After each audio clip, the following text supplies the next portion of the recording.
Perutku sangatlah sakit. Aku ingin melahirkan. Aku tak setuju jika kau pergi ke dokter Jawa itu. Ia macam tukar sihir. Lama-lama kita jadi so Jawa semua. Sudahlah. Kita pergi saja ke obat ibu. Jelas ia suku kita. Anak kau ini sudah mau lahir. Jangan so pikir Jawa atau Papua.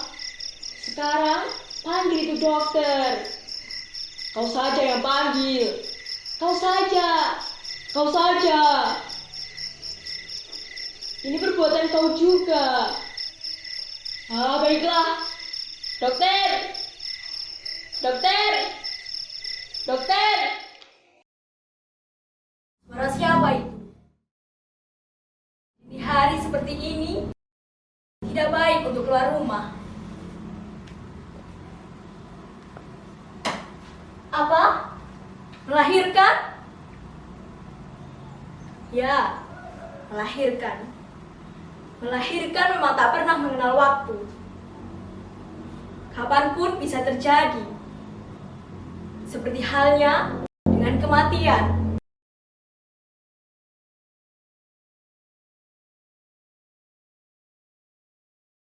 Kematian? Mengapa aku berbicara mengelantur seperti ini?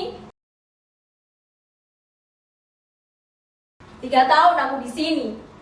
Puskesmas ini menjadi saksi bahwa setiap kelahiran dan kematian tidak pernah adil.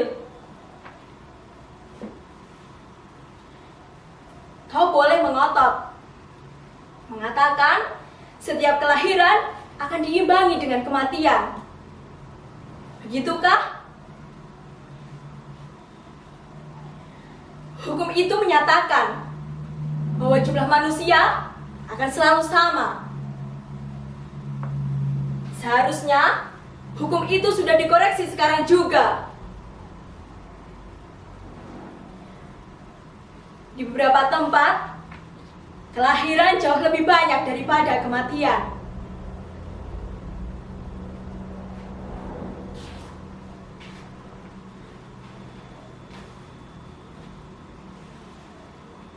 Sebagai orang Jawa yang mewarisi ajaran dari para tetua, aku merasa dibenturkan dengan kenyataan yang pahit,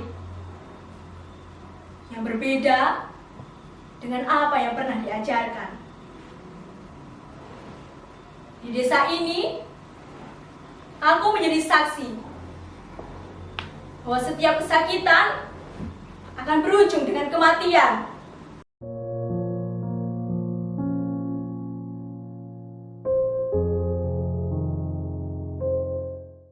Aku merasa gagal menjadi seorang dokter. Seharusnya aku bisa mencegah kematian. Tapi aku bukanlah malaikat penyelamat.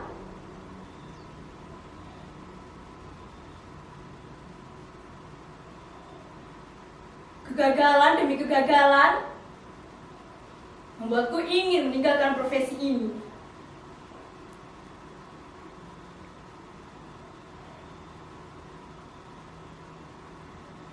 Menjadi manusia biasa yang tidak dibebani dengan profesi seberat ini.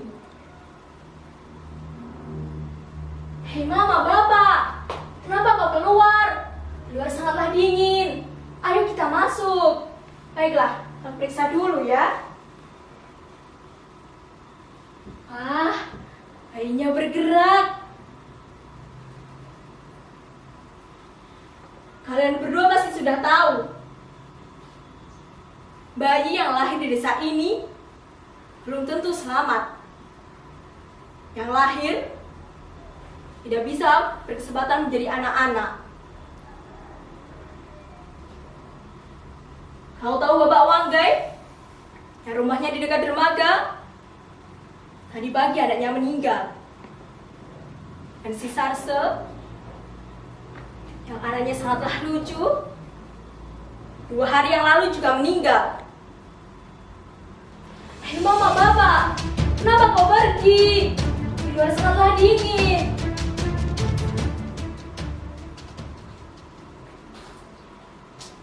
Kau tahu? 1 minggu yang lalu, 61 anak meninggal di desa ini. Kalian pasti sudah tahu. Beritanya sudah viral di media sosial. Dan juga di koran. Presiden mengatakan bahwa ini adalah peristiwa gizi buruk seburuk sepanjang sejarah masa modern saat ini. Dulu, di desa ini terdapat peristiwa kehabisan beras. Kita mengambil beras dari kota ke kabupaten menggunakan perahu. 2 hari 2 malam. Kalian tahu apa yang terjadi? Perahunya pecah. Ditabrak batang kayu di sungai. Orang-orangnya habis dimakan buaya. Dan berasnya hanyut di sungai. Tapi anehnya, orang beramai-ramai pergi ke puskesmas ini. Mereka mengira aku adalah dalang dari semua peristiwa ini.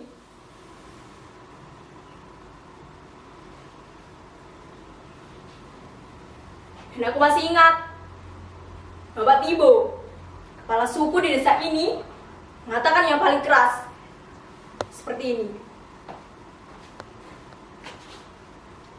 Hei kau! Kami ini hanya orang primitif.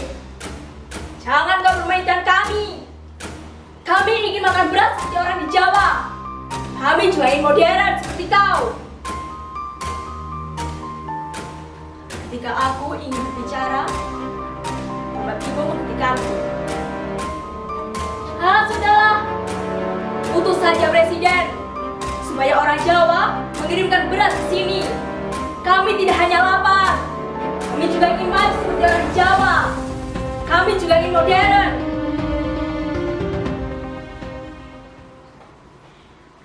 Bapak Koga yang tadinya di belakang, ia maju untuk mengatakan sesuatu pada Bapak Tibo.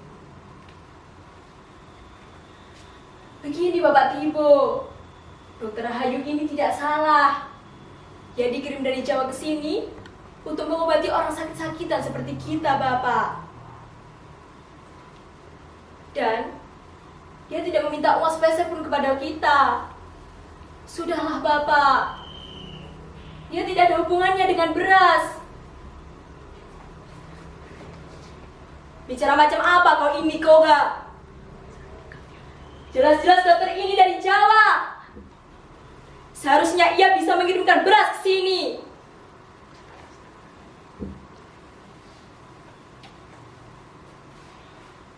Tidak, Bapak Tibo. Memang aku ini dari Jawa. Aku kesini untuk merawat dan juga mengobati orang-orang di desa ini. Aku tidak meminta uang sepeser pun kepada mereka, Bapak. Aku sangat ikhlas membantu mereka. Begini saja, Bapak. Bagaimana kalau kita kembali makan sagu saja? Tidak bisa begitu. Aku tidak ingin makan sagu. Katanya, orang Papua akan modern jika ia makan beras. Bagi kami, sagu adalah penderitaan.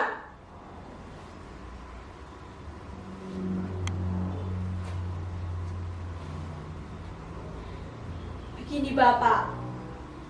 Kau tahu negara Belanda? Belanda juga tidak memakan beras. Mereka hanya memakan roti saja. Dan roti itu terbuat dari gandum. Karena tanah Belanda cocok ditanami gandum. Seperti halnya tanah Papua.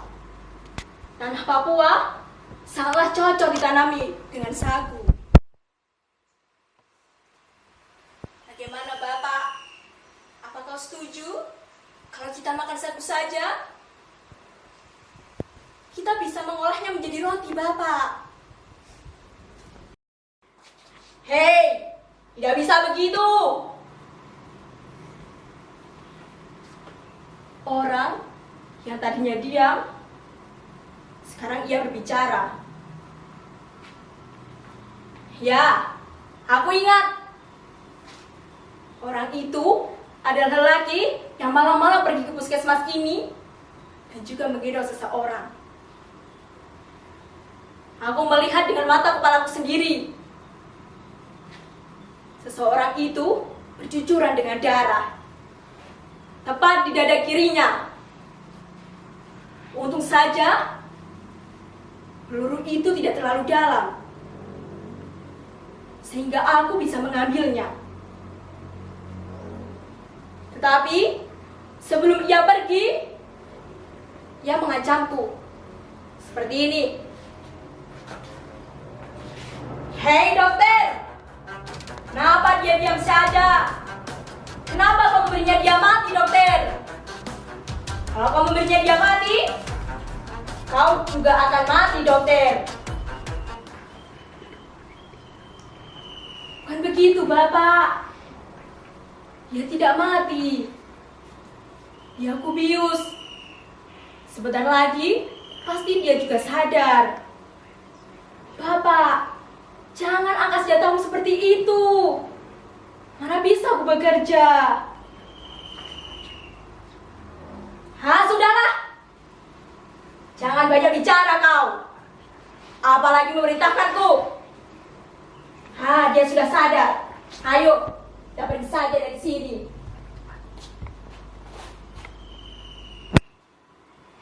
Kemudian, lelaki itu berjalan di tengah kegelapan malam. Baiklah, akan kulanjutkan dengan lelaki yang malam-malam pergi ke puskesmas ini ya. Laki-laki itu berkata, "Anda bisa. Sagunya sudah habis dimakan tentara. Bagaimana bisa kita membuat roti?" Begini saja, Bapak. Bagaimana kalau besok kita bersama-sama pergi ke hutan untuk mencari sagu dan mengolahnya menjadi roti? Bagaimana Bapak Tibo? Kau setuju? Bapak Mama, bagaimana? Kau setuju? Dan keesokan harinya kami pergi ke hutan bersama-sama.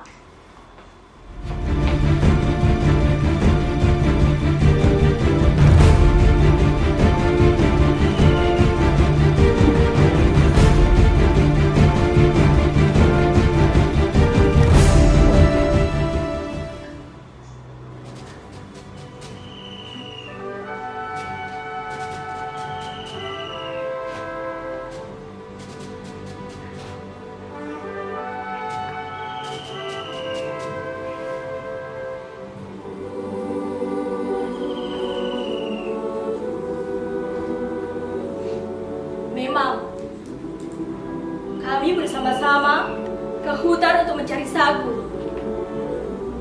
Tetapi, kami tidak melihat sagu. Kami hanya melihat tanah yang luas dan ditanami dengan kelapa sawit. Bapak Tibo dan yang lainnya berputar balik. Mereka tidak berkata sepatah pun. Ketika itu, kehidupan orang-orang di sini semakin morat-marit.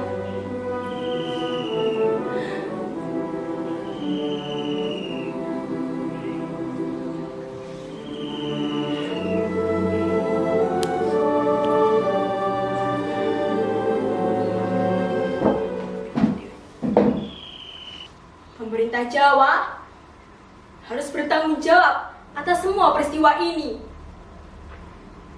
Mereka telah mengubah sagu menjadi beras. Padahal beras tidak ditanam di tanah Papua. Apa? Mau melahirkan?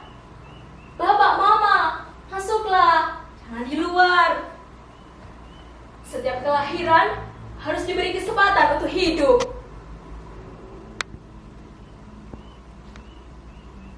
Hidup Jujur, aku merasa gagal menjadi seorang dokter. Bukan kematian nyata yang kutangisi, tapi hidup dalam kesengsaraan dengan kekayaan yang melimpah. Bagaimana mungkin di surga terjadi kelaparan?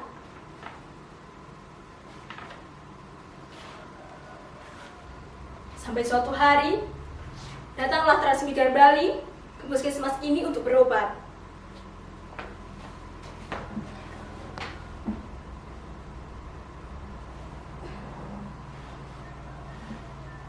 Hei dokter, kenapa wajahmu seperti itu dokter?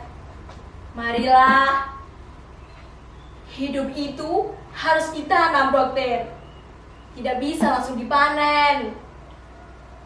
Baiklah dokter, aku ingin pulang. Terima kasih. Om Santi, Santi, Santi, Om.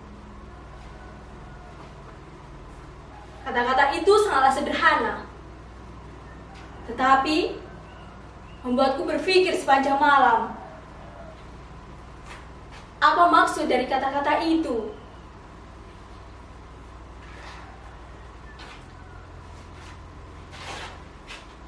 Dokter Rahayu, Dokter Rahayu, kami untung masih punya kau.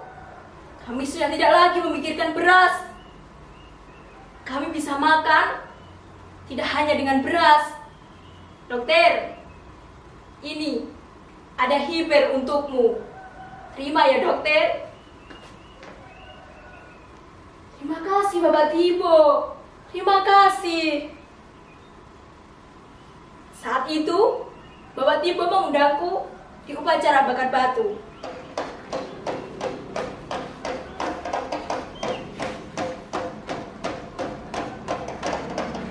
Hei Dokter Rahayu, akhirnya kau datang juga dokter. Tenang saja dokter, kami tidak membakar babi.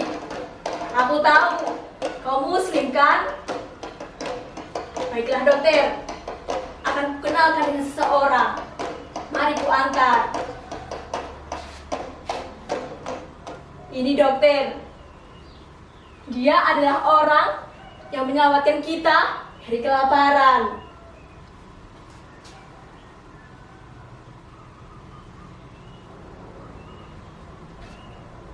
Kita menanam semua ini di tanah Papua. Dan itu juga untuk orang Indonesia.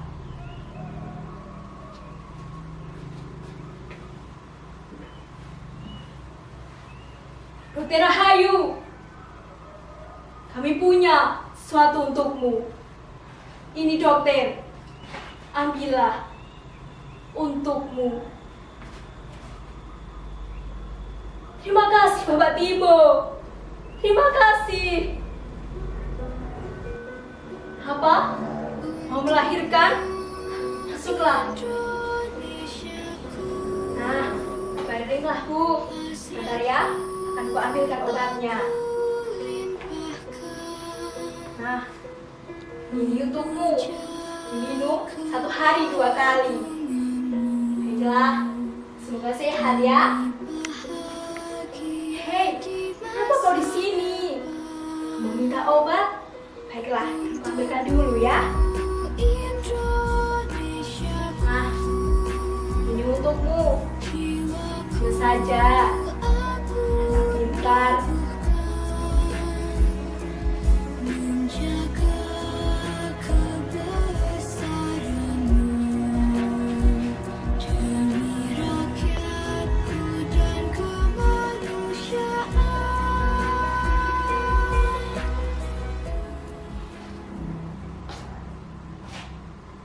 Puskesmas ini dibuka untuk umum. Tidak usah takut dengan dokter Jawa. Kami semua bersaudara, toh.